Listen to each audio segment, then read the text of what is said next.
Le goût d'entreprendre. Une émission proposée par Doris Pradal en partenariat avec la Caisse d'épargne, la Banque des entreprises et des professionnels de Midi-Pyrénées.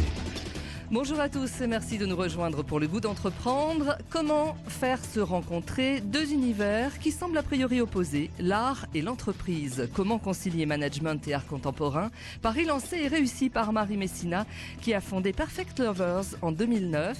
C'est du team building nouvelle génération. Elle réinvente en quelque sorte les liens dans l'entreprise. Elle est avec nous pour en parler.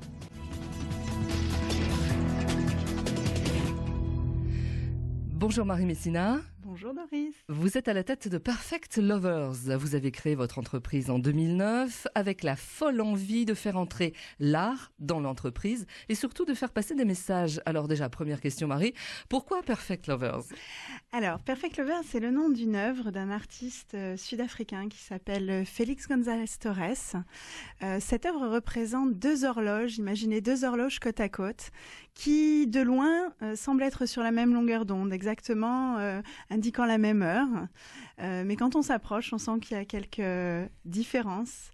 On n'est pas exactement sur la même longueur d'onde. Et le rôle de mon agence aujourd'hui, c'est d'essayer de mettre sur la même longueur d'onde les managers et leurs collaborateurs, les dirigeants et leurs équipes. Donc c'est un petit clin d'œil. Symbole. C'est un symbole, voilà. Quoique lovers c'est amour. C'est amour, et parce alors que ces deux horloges représentaient l'artiste et son amour. Alors que faites-vous concrètement? Vous nous disiez mettre en relation, faire en sorte que tout se passe bien dans l'entreprise. On a un facile. Justement, facile. Nous, on a un rôle de facilitateur. C'est-à-dire qu'on n'est pas là pour donner des conseils aux managers et aux collaborateurs que l'on accompagne, mais on est là en tant que facilitateur. On crée un cadre pour que chacun puisse s'exprimer librement, pour que chacun trouve sa propre manière de s'organiser. Les équipes sont là pour inventer leur manière de travailler ensemble et elles sont là aussi pour lever les tensions qui peuvent exister dans l'entreprise. Quand on travaille ensemble au quotidien, des tensions se créent. Si on arrive à les lever, si on arrive à en parler à ce moment-là, le quotidien en devient plus facile par la suite. Alors c'est du team building, c'est ça Marie? Alors c'est du team building au sens où on travaille sur de la dynamique d'équipe, c'est le collectif. On va utiliser la force de l'imaginaire du collectif, la force de la personnalité de chacun pour construire une équipe. Donc oui, dans ce sens, on est sur du team building. En revanche, on n'est pas sur du divertissement et du loisir. L'enjeu, c'est vraiment de faire en sorte que chacun au quotidien ensuite se sente bien, bien dans ses baskets, bien dans sa peau et ait envie de se lever et d'aller travailler le matin. Donc l'objectif, c'est quand même que l'équipe soit mieux. Donc on travaille sur la qualité de vie des équipes, sur l'harmonie des relations sociales dans l'équipe, soit mieux pour aussi être plus efficace. Et tout ça avec une base artistique, parce que le team building, ça existe depuis des années. On connaît tous ces séminaires d'acrobranche, etc., ou autour de la cuisine. Vous, c'est votre terrain de jeu, c'est l'art. Oui, c'est l'art, parce qu'en fait, on trouve dans l'art et dans l'art contemporain en particulier. Donc l'art contemporain, c'est l'art créé par des artistes qui aujourd'hui sont vivants et vivent dans le même monde que nous. Donc rencontrent les mêmes problématiques que nous en termes de relations humaines, en termes de contexte environnemental, politique, social, économique.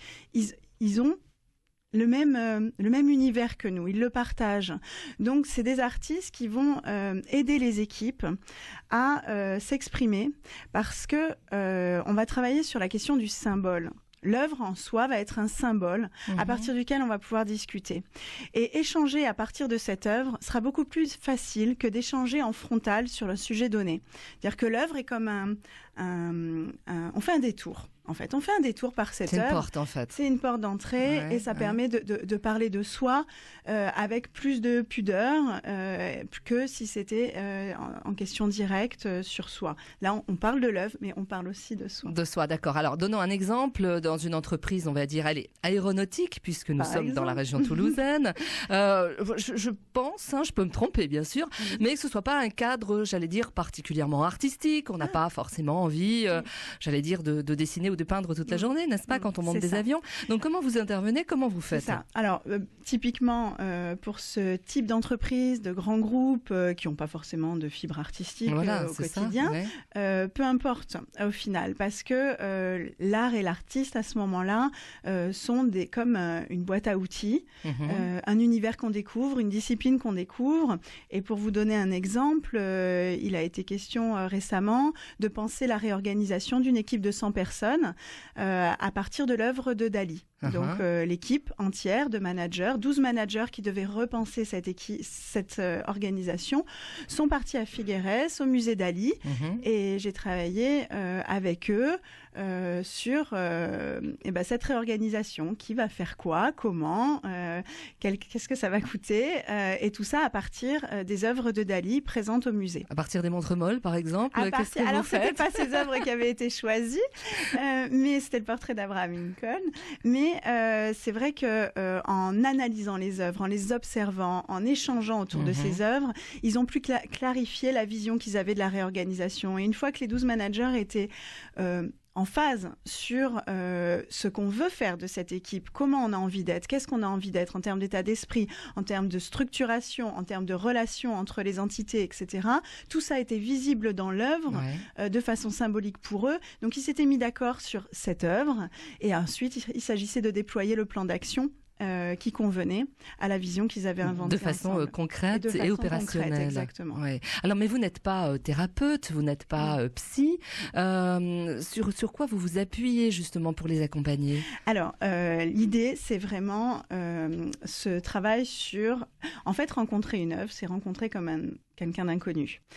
Donc, l'idée, c'est de travailler sur la manière dont les équipes rencontrent cet inconnu. Quelle attitude on a face à l'inconnu? Quelle attitude on a face à un univers qui nous est étranger? C'est de la même manière que quand on reçoit quelqu'un de nouveau dans l'entreprise. Donc tout ce travail autour de l'œuvre, finalement, est une métaphore de ce qu'on peut rencontrer en entreprise. D'accord. Donc c'est ça, on n'est pas du tout, comme vous dites, dans de la thérapie, mais on rencontre notre univers et on s'adapte à cet univers-là. Et parfois, on va jusqu'à co-créer une œuvre ensemble, ça veut dire qu'on s'approprie aussi le processus artistique de l'artiste. Parfois, on observe l'œuvre, comme je vous le disais pour le travail autour de Dali, mais parfois, on va jusqu'à co-créer une œuvre accompagné par l'artiste qui partage très généreusement son processus artistique et sa manière de penser, de travailler. Parce que vous êtes accompagné par des artistes dans vos ateliers. Régulièrement. Il y a des interventions que l'on réalise sans artiste, avec des méthodes qu'on a développées qui sont particulières aussi, mais dont on n'a pas besoin d'artiste. Ça dépend des problématiques que l'on nous soumet. Mais quand il y a un artiste, l'artiste est là. Dali était mort, mais il aurait été là sinon. Alors, qui vous sollicite? Est-ce que ce sont les DRH, les ressources humaines? C'est ça.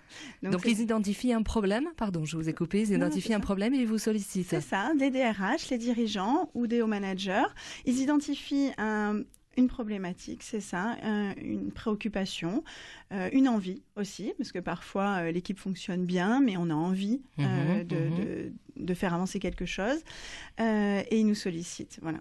C'est vrai que les DRH sont nos interlocuteurs. Donc vous avez une mission, vous avez un objectif, une obligation de résultat. J'en ai une obligation de moyens.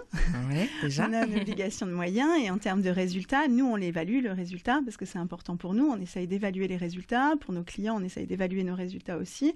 Aujourd'hui, on a 95% de satisfaction client. Donc je veux dire qu'il y a zéro risque à réunir son équipe, à la faire se parler, à la faire émerger des idées, à la faire construire quelque chose ensemble. Aujourd'hui, il y a le risque, compte tenu du cadre qu'on propose et des méthodes qu'on propose, il est quasi nul. Donc le seul risque, c'est d'aller mieux au final. Voilà. Donc oui, les DRH font appel à nous. Et tout se passe bien globalement dans nos groupes. Mais vous rendez des comptes. Alors c'est-à-dire qu'en fait le salarié qui participe à vos ateliers peut à un moment ou à un autre se dire je suis observé. Que va-t-on penser de moi? C'est ça. Alors ça c'est tout notre travail d'arriver en amont dans ce qu'on appelle le séminaire, le moment où toute l'équipe est réunie. En amont, il y a un travail préparatoire en individuel avec chaque personne qui permet à chacun d'être à l'aise au moment venu. Parce qu'en fait, ce qui est très spécifique dans nos méthodes, c'est que notre objectif, c'est que chacun se sente à l'aise, que personne ne se sente ni évalué, ni jugé, ni piégé. Ça, c'est extrêmement important pour nous et c'est notre force, c'est notre valeur ajoutée aujourd'hui sur le marché, c'est que et les managers et les dirigeants jouent le jeu. C'est-à-dire qu'ils sont pas là. Alors bien sûr, ils sont présents, donc ils voient comment ça se passe, mais on est là en toute transparence pour que chacun puisse se sentir bien, s'exprimer, travailler en toute confiance. Voilà, et que rien ne se retourne contre eux. Au final. Ça, vous expliquez ça en préambule ? On l'explique et on ne travaille qu'avec des managers et des dirigeants qui sont prêts à entendre leurs équipes et à tout entendre. Voilà. Donc c'est à tout entendre sans jugement. Voilà, ça c'est très important pour nous. Oui. Donc on prépare les équipes, on prépare les managers pour ça, pour que pendant ces 2 jours, tout se passe bien. Oui, parce que cette dimension évaluation peut faire peur. Elle peut faire peur, voilà. Donc nous, on essaye, alors bien sûr, inconsciemment, ils sont là, ils sont présents, mais on peut évaluer de façon constructive. Parlons de vous, Marie. Vous êtes une artiste ? Pas du tout. Vous avez fait des études d'histoire de l'art ? Oui, voilà. J'ai fait des études d'histoire de l'art. J'étais vraiment passionnée, je le suis encore, par l'art contemporain. C'est cette manière d'exprimer un point de vue, une idée, de pointer des dysfonctionnements, ou ce qui fonctionne aussi dans notre société, m'intéresse beaucoup. Et avant de travailler pour mon agence Perfect Lover, j'ai travaillé dans le milieu de l'art contemporain et on cherchait à approcher les entreprises. Et je sentais qu'il y avait quelque chose qui pouvait se nouer sans savoir exactement quoi, au-delà du financement d'un projet artistique. Voilà. Je sentais qu'au niveau humain, il pouvait se créer quelque chose. Et donc j'ai fouillé et quand je travaillais dans le milieu de l'art contemporain à Paris, au Palais de Tokyo, aux Galeries nationales du Jeu de Paume, j'ai approché des entreprises en essayant de leur demander leurs besoins. Et ils m'ont dit, mais nous, au niveau relationnel, effectivement, ça pourrait être intéressant de passer par l'art contemporain. Et c'est là que j'ai commencé à penser des séminaires art et management, combinant les deux. Rendre tout à fait concret quelque chose qui au départ est abstrait, en fait. Exactement. Merci Marie, vous restez avec nous. À tout de suite.